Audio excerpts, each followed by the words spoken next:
আজিৰ ভিডিঅ'টো আপোনালোকৰ বাবে বহুত বেছি গুৰুত্বপূৰ্ণ। ভিডিঅ'টো অলপো স্কিপ নকৰাকৈ আপোনালোকে শেষলৈকে চাব, তেতিয়া প্ৰকৃত কথাটো আপোনালোকে গম পাব। হয়, আপোনালোকৰ ADRE ফলাফল কেতিয়া ঘোষণা কৰিব আৰু আপোনালোকৰ কোনসকলক বেছি গ্ৰেড পে পোৱা পোষ্টৰ বাবে চিলেক্ট কৰিব, এই সকলোখিনি কথা ভিডিঅ'টোত ভালদৰে আপোনালোকে শেষলৈকে কৈ আছোঁ আৰু ভিডিঅ'টো শেষলৈকে চাব বুলি আশা কৰিলোঁ। বহুত বেছি গুৰুত্বপূৰ্ণ। আপোনালোকৰ ফলাফল কেতিয়ালৈ দিব আৰু কি কৰিব, আৰু তাৰ আগতে আপোনালোকক ভিডিঅ'টোত জনাবলৈ বিচাৰিছোঁ আপোনালোকৰ ADRE grade 3 final cut off mark কিমান যাব পাৰে কেটেগৰী ৱাইজ, যিহেতু আপোনালোকৰ ৰিজাল্ট আৰু দিবলৈ বহুত বেছি দিন নাই। সো সেইভাবে প্ৰথমতে লৈ আহিছোঁ আপোনালোকৰ কাট অফ কিমান যাব পাৰে সেইখিনি চাই লওক, তাৰপৰা আপোনালোকক ভালদৰে কৈ আছোঁ ৰিজাল্ট আপোনালোকৰ কেতিয়ালৈ দিব। এতিয়া এইখিনি লৈ আহিছোঁ আপোনালোকৰ ৰিটেন এক্সামত আপোনালোকৰ কাট অফ কিমান গৈছিলে কেটেগৰী ৱাইজ, আপোনালোকৰ এইখিনি বেচেলাৰ ডিগ্ৰী উইথ কম্পিউটাৰ হওক, আপোনালোকৰ হায়াৰ ছেকেণ্ডেৰী লেভেলৰ হওক কিমান কেনেকৈ আছে আপোনালোকে দেখিছে ছায়েন্সৰ ভাগেদি।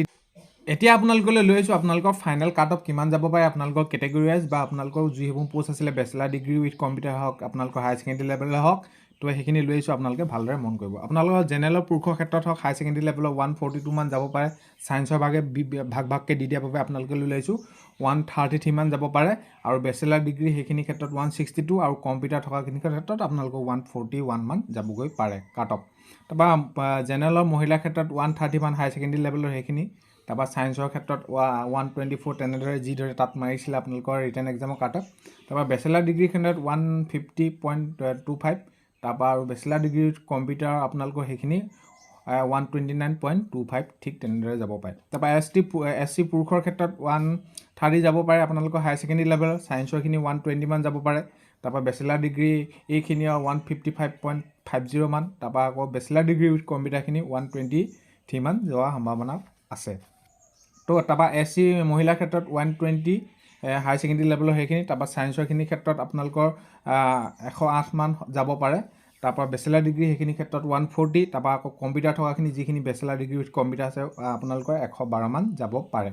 তাৰপৰা ST প্লেনৰ পুৰুষৰ ক্ষেত্ৰত আপোনালোকৰ সেইখিনি দেখিছে 127.50, তাৰপৰা হায়াৰ ছেকেণ্ডেৰী লেভেলৰ ছায়েন্সৰ সেইখিনি কথা কৈছোঁ 118, তাৰপৰা আপোনালোকৰ বেচেলাৰ ডিগ্ৰী 150, তাৰপৰা আকৌ বেচেলাৰ ডিগ্ৰী উইথ কম্পিউটাৰ আপোনালোকৰ 120 মান যাব পাৰে।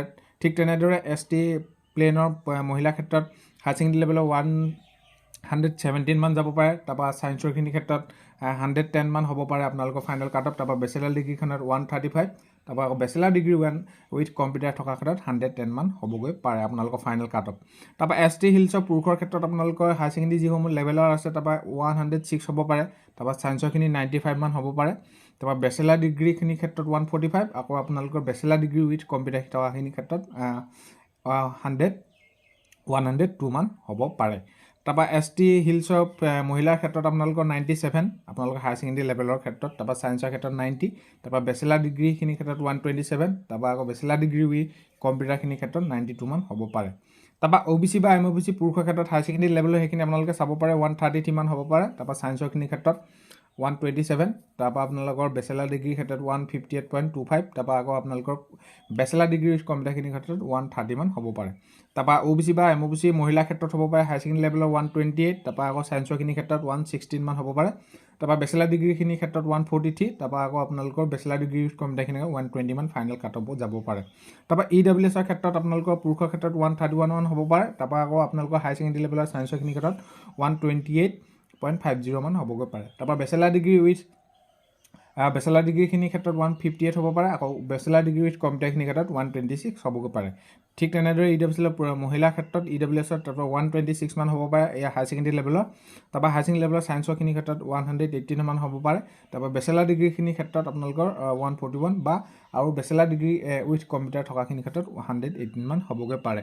আৰু এইখিনি যিখিনি আপোনালোকৰ ফাইনেল কাট অফ লৈছোঁ এইখিনি হৈছে আপোনালোকৰ ৰিটেন এক্সামৰ কাট অফত ভিত্তি কৰি পিনি লৈ অনা কাট অফ। আপোনালোকৰ ইমানে যাব বুলি নিৰ্দিষ্টকৈ ক'ব নোৱাৰি, মই যিখিনি লৈ আহিছোঁ আপোনালোকৰ এইখিনিয়ে হ'ব এনেকুৱা ধৰণে হ'ব বুলি ক'ব নোৱাৰি, কিয়নো ফাইনেল কাট অফ আপোনালোকৰ কিমান যাব সেইটো এটা বহুত জটিল কাম হয়, ইমান যাব বুলি অনুমানহে কৰিব পাৰি আপোনালোকৰ বিভিন্ন দিশ চালি জাৰি চাই। তো আপোনালোকৰ ফাইনেল কাট অফসমূহ ইমান মান যাবগৈ পাৰে বা ইমান মান যোৱাৰ সম্ভাৱনা আছে। আপোনালোকৰ মতে কিমান যাব কমেণ্ট কৰি সুন্দৰভাৱে জনাব বুলি আশা কৰিলোঁ। এতিয়া আপোনালোকৰ কি হৈছে, আপোনালোকৰ ৰিজাল্টসমূহ কেতিয়ালৈ দিব আৰু আপোনালোকে কোনসকলে বেছি গ্ৰেড পোৱা পোষ্টৰ বাবে গ্ৰেড পে মানে চিলেক্ট কৰিব, আপোনালোকে কোনসকলৰ বেছি গ্ৰেড পে পোৱা পোষ্টৰ বাবে সিলেক্ট কৰিব কৈ আছোঁ আপোনালোকে ভিডিঅ'টো শেষলৈকে। এতিয়া কথা হ'ল কোনসকলক বেছি গ্ৰেড পে পোৱা পোষ্টৰ বাবে সিলেক্ট কৰিব। আপোনালোকৰ গ্ৰেড 3 ক্ষেত্ৰতে হওক বা গ্ৰেড 4 ক্ষেত্ৰতে হওক। গ্ৰেড 3 ক্ষেত্ৰত আপোনালোকে গম পাইছে যে যদিও গ্ৰেড 3 আপোনালোকৰ হায়াৰ ছেকেণ্ডেৰী লেভেলৰ পদো আছে, আপোনালোকৰ ডিগ্ৰী লেভেলৰ পদ আছে। তো তেনে ক্ষেত্ৰত আপোনালোকৰ যিসমূহ ডিগ্ৰী লেভেলৰ পদ আছে তেওঁলোকৰ গ্ৰেড পে নিশ্চয় বেছি হ'ব। আৰু আপোনালোকৰ ফাইনেল চিলেকশ্যনবোৰ এনেকুৱা ধৰণৰ হ'ব, আপোনালোকে ৰিটেনৰ প্লাছ আৰু আপোনালোকৰ স্কিল টেষ্টৰ নম্বৰ যোগ কৰি পিনি যাৰ মেৰিটত তেওঁলোকৰ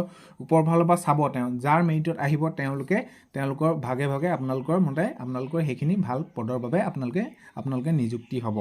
তো এইটো ক'বলৈ বিচৰা নাই যেন আপোনালোকৰ এইটো পদ ভাল এইটো পদ বেয়া, কিন্তু আপোনালোকৰ ফাইনেল মেৰিট লিষ্টত যাৰ ওপৰৰ পৰা নম্বৰ বেছি আহে, কামবিলাক চবৰে একেই, আপোনালোকৰ চাকৰি ক্ষেত্ৰতে হওক বা যিকোনো ক্ষেত্ৰতে হওক, কামটো কামেই, কিন্তু মই এইটো বেয়া এইটো ভাল বুলি ক'বলৈ যোৱা নাই। কৰ্ম পদ্ধতিবিলাকে বেলেগ বেলেগ ধৰণৰ হয়, সকলো পদৰে সন্মান আছে, কিন্তু যিহেতু গ্ৰেড 3 হ'লেও তাৰে কিছুমান পদবোৰ আমি দেখিবলৈ পাওঁ যেন কেনেকুৱা ধৰণৰ হয়। তো আপোনালোকে সেইবিলাক জানেই। তো তেনে ক্ষেত্ৰত চাবলৈ গ'লে আপোনালোকৰ সেইখিনি গ্ৰেড 3 ক্ষেত্ৰত হওক, আপোনালোকৰ হায়াৰ ছেকেণ্ডেৰী পদৰ লেভেলৰ পদ আছে, আপোনালোকৰ ডিগ্ৰী লেভেলৰ পদ আছে, আৰু ফাইনেল চিলেকশ্যনবিলাক আপোনালোকৰ টোটেল নম্বৰটো বেছি হ'বগৈ, তেনেধৰণে আপোনালোকৰ মেৰিট লিষ্টসমূহ মাৰি আহিব, তেনেদৰে আপোনালোকে পাই গৈ থাকিব।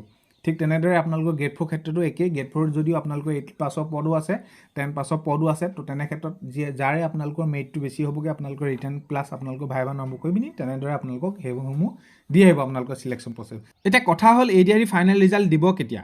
অসমৰ মাননীয় মুখ্যমন্ত্ৰী মহোদয়ে ঘোষণা কৰিছে যে 10 মে'ৰ ভিতৰত প্ৰায় 40,000 পৰা 50,000 প্ৰাৰ্থীক এপইণ্টমেণ্ট দিয়া হ'ব। সেইটো এটা আমাৰ বাবে বহুত ভাল খবৰ, আৰু সেই দিশটোলৈ চাই লগতে মাৰ্চত যিহেতু বাজেট বহে বা বাজেট দাখিল হয়, সেই দিশটোলৈ চাই পিনি আমি ক'ব পাৰোঁ যে আপোনালোকৰ যিহেতু আজি হৈছে মাৰ্চৰ 5 তাৰিখ, আৰু সেই দিশটোলৈ চাই পিনি আমি ক'ব পাৰোঁ যে মাৰ্চৰ 17 বা আপোনালোকৰ 20ৰ ভিতৰত আপোনালোকৰ ফাইনেল ৰিজাল্টসমূহ দি দিয়াৰ সম্ভাৱনা বহুতেই বেছি আছে। কিয়নো সেই বাজেটতে সকলোখিনি কথা উল্লেখ কৰা হয়, কিমানখিনি খৰচ হ'ব বা কেনেদৰে কিখিনি কৰা হ'ব। তো সেই দিশটোলৈ চাই পিনি আপোনালোকক ক'ব পাৰোঁ যে আপোনালোকৰ 17 পৰা 20ৰ ভিতৰত আপোনালোকৰ ফাইনেল ৰিজাল্টসমূহ দিয়াৰ সম্ভাৱনা বহুতেই বেছি আছে। তো ফাইনেলি যিটো আপোনালোকৰ ৰিজাল্টৰ ডেট আহিব, সেইটো অফিচিয়েলি আমি ৰ'ব লাগিব কোনদিনাখনি দিব, তেতিয়া অফিচিয়েলি আপডেট আহিলেহে আমি গম পাম যে এই আমুক তাৰিখে দিব। কিন্তু সম্ভাৱনা বহুতেই বেছি আছে আপোনালোকৰ 20ৰ পৰা 17ৰ ভিতৰত আপোনালোকৰ ৰিজাল্টসমূহ দিয়াটো। তো আমি এইটো বিচাৰিছোঁ যে ময়ো এইটো বিচাৰিছোঁ যে আপোনালোকৰ ৰিজাল্টসমূহ সোনকালে দি দিয়ক, লাগে এপইণ্টমেণ্ট দুদিন দেৰি হওক, কোনো কথা নাই। আপোনালোকে কি বিচাৰিছে সুন্দৰভাৱে কমেণ্ট এটা কৰি জনাব।